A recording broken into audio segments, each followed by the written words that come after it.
மீனராசிக்கார அன்பர்கள் அனைவருக்கும் எனது அன்பு கலந்த வணக்கங்கள். நான் உங்கள் அஸ்ட்ரோ சின்னதுரை பிளிமிசை கூத்தூர் பெரம்பலூர் மாவட்டம். மீனராசி ஆணி மாத பலன் 2025 நிகழும் மங்களகரமான விஸ்வாவசு வருடம் ஆணி மாதம், அதாவது தமிழ் மாதத்தில் 3வது மாதம் ஆணி மாதம் மீனராசிக்காரர்களுக்கு எப்படிப்பட்ட கிரக நிலைகள் இருக்கிறது, அதனால் என்ன பலன்கள் ஏற்படும், இந்த மாதம் செய்யக்கூடிய வழிபாடுகள் என்ன, பரிகாரங்கள் என்ன, இந்த மாதம் செய்யக்கூடிய காரியங்கள் என்ன, எந்தெந்த விஷயங்களில் கவனமாக இருக்க வேண்டும் என்பதையெல்லாம் பற்றி இந்த காணொலியிலே பார்ப்போம். இது போன்ற தொடர்ந்து தமிழ் மாத ராசி பலன்களை தெரிந்து கொள்ளவும், ஜோதிட தகவல்களை தெரிந்து கொள்ளவும் நமது சேனல் அஸ்ட்ரோ சின்னதுரை சப்ஸ்கிரைப் செய்து கொள்ளுங்க, லைக் பண்ணுங்க, நண்பர்களுக்கு ஷேர் பண்ணுங்க.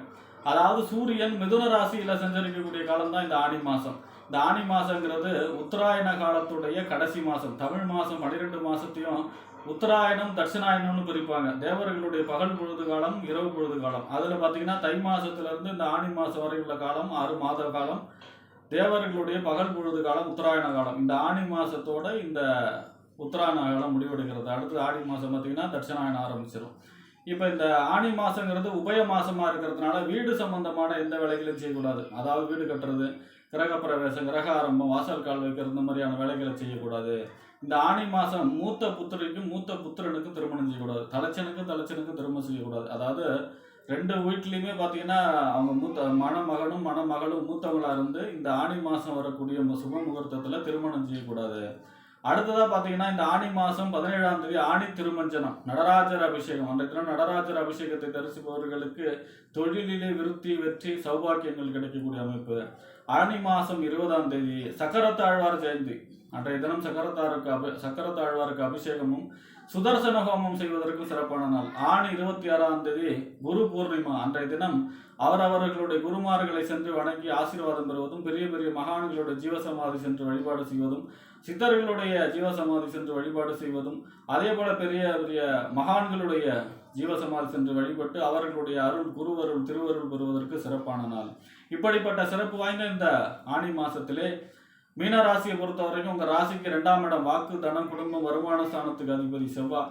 9ஆம் இடத்திற்கும் அவர் தான் அதிபதி. 9ஆம் இடங்கிறது தந்தை ஸ்தானம், பாக்கிய ஸ்தானம், தொலைதூர பயணம், உயர்கல்வி ஸ்தானம். இந்த 2க்கும் 9க்கும் உடையவர் யார் அப்படின்னா செவ்வாய். செவ்வாய் உங்க ராசிக்கு 6ஆம் இடத்துல சஞ்சரிக்கிறார் கேதுவோடு சேர்ந்து. பொதுவாக செவ்வாய் 6ஆம் இடத்துல சஞ்சரிச்சா பொது பலனா பார்த்தீங்கன்னா அரசியலில் வெற்றி, நோய் எதிரி, வம்பு வழக்கு கடன்லாம் ஜெயிக்கக்கூடிய அமைப்பாக இருக்கும். ஆனால் 2ஆம் இடத்து அதிபதி 6ல் இருக்கார் அப்படின்னா கொடுத்த வாக்கை காப்பாற்ற முடியாத நிலை இருக்கும். குடும்பத்தில் உள்ளவர்களிடம் ஒரு சில வாக்குவாதம் ஏற்படும், கவனமாக இருக்க வேண்டும். பொருளாதாரம் சம்பந்தமான மந்த நிலை, தேக்க நிலை, கேட்ட இடத்துல கடன் கிடைக்காது, உங்களுடைய பணம் வந்து சேர்றதுக்கு தாமதப்படக்கூடிய அமைப்பாக இருக்கும். 9ஆம் இடத்து அதிபதி 6ல் செஞ்சிருக்கிறார்னா தந்தையுடைய ஆரோக்கியத்தில் அக்கறை செலுத்த வேண்டும். தந்தையுடன் ஒரு சில கருத்து வேறுபாடுவதற்கு ஏற்படுவதற்கு வாய்ப்பு இருக்கிறது. தொலைதூர பயண விஷயங்கள்ல கவனமா இருக்கணும். கரெக்டான விசா தானா, கரெக்டான வேலை தானா, அதெல்லாம் கரெக்டாக விசாரிக்கணும். அதே போல் பார்த்தீங்கன்னா பயணங்களில் கவனமாக இருக்க வேண்டும். இந்த 9ஆம் அதிபதி 6ல் மறையும் பொழுது பயணங்களில் கவனமாக இருக்க வேண்டும். தந்தையுடைய ஆரோக்கியம், தந்தையிடம் வாக்குவாதம், இதெல்லாம் தவிர்க்க வேண்டும். அடுத்ததாக பார்த்தீங்கன்னா உங்கள் ராசிக்கு 3ஆம் இடம் முயற்சி ஸ்தானம், இளைய சகோதர ஸ்தானம், வெற்றி ஸ்தானம், கீர்த்தி ஸ்தானம், ஒப்பந்தம், கையெழுத்து சொல்லக்கூடிய 3ஆம் இடத்திற்கும் 8ஆம் இடம் என்று சொல்லக்கூடிய மறைவு ஸ்தானத்துக்கு அதிபதி யாருன்னா சுக்கிரன் உங்க ராசிக்கு 2ல் செஞ்சிருக்கிறார். பொதுவாக 3ஆம் இடத்து அதிபதி 2ல் செஞ்சரிப்பது யோகம். புதிய ஒப்பந்தம், கையெழுத்தெல்லாம் கிடைக்கக்கூடிய அமைப்பு, இளைய சகோதரர் வழி அனுகூலங்கள் கிடைக்கக்கூடிய அமைப்பு, உங்களுக்கு புகழ், கீர்த்தி உண்டாகக்கூடிய அமைப்பு. ஆனால் 8ஆம் இடத்து அதிபதியும் அவர் தான். 8ஆம் இடத்து அதிபதி அஷ்டமாதிபதி 2ல் இருக்காருன்னா வாக்கில் கவனமாக இருக்க வேண்டும், சுடுசொற்களை தவிர்க்க வேண்டும், வாக்கு கொடுக்கும்போது யோசிக்க வேண்டும், குடும்பத்தில் உள்ளவர்களிடம் சுடுசொற்களை பயன்படுத்தக்கூடாது, எங்கேயுமே சுடுசொற்களை பயன்படுத்தக்கூடாது. இந்த 15ஆம் தேதி வரைக்கும் 2ஆம் இடத்துல செஞ்சிருக்கிறார். 15ஆம் தேதிக்கு பிறகு உங்க ராசிக்கு 3ஆம் இடத்துல 3ஆம் அதிபதி ஆட்சி பெற்று செஞ்சிருக்கிறார் சுக்கிரன். அப்போ 3ஆம் இடம் வலுவடைகிறது. 3ஆம் இடம் வலுவடைஞ்சா நல்ல செய்தி வந்து சேரும்.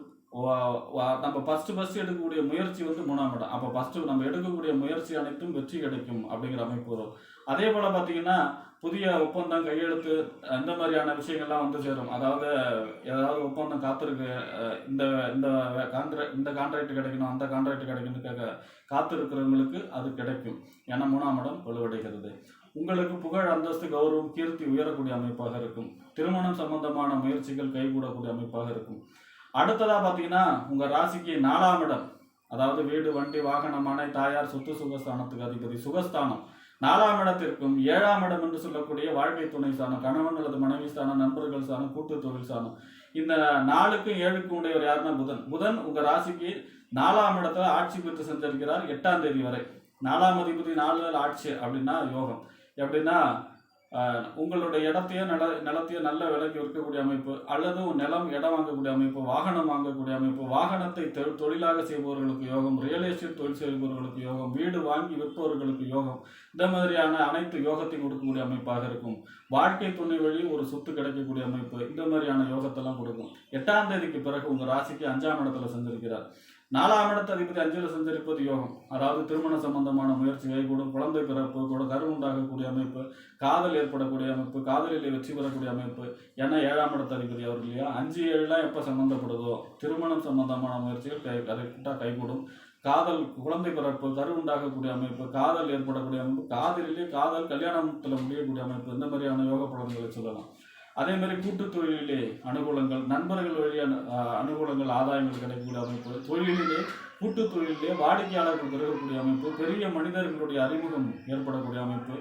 அடுத்ததாக பார்த்தீங்கன்னா உங்கள் ராசிக்கு 6ஆம் இடத்து அதிபதி. 6ஆம் இடத்துக்கு அதிபதி யார் அப்படின்னா சூரியன். சூரியன் உங்கள் ராசிக்கு 4ஆம் இடத்துல சென்றிருக்கிறார். 4ஆம் இடங்கிறது என்ன?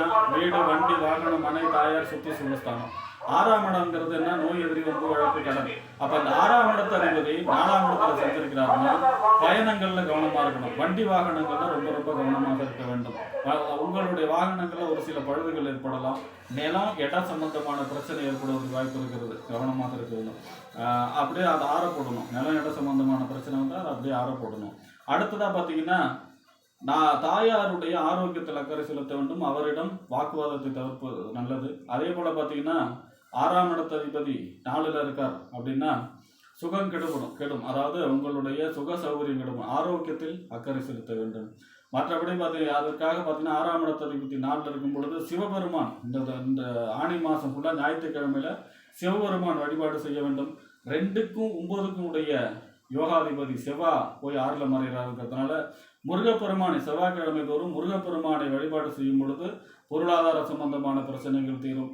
அதே போல் பார்த்தீங்கன்னா அந்த பணம், பொருளாதாரம், குடும்ப மகிழ்ச்சியாக இருக்கக்கூடிய அமைப்பு, இந்த மாதிரியான மெயினாக பொருளாதார சம்பந்தமான அந்த ரொட்டேஷன் சரியாகிறதுக்கு இந்த மாதம் முருகப்பெருமானை செவ்வாய்க்கிழமை தோறும் முருகப்பெருமானை வழிபாடு செய்யும் பொழுது உங்களுக்கு இந்த ஆடி மாதம் மீனராசியை பொறுத்த வரைக்கும் சிறப்பாக அமையும். இது மீனராசிக்கு ஜென்ம சனி, 7ஆம் நாட்டு சனியில் ஜென்ம சனி நடக்குது.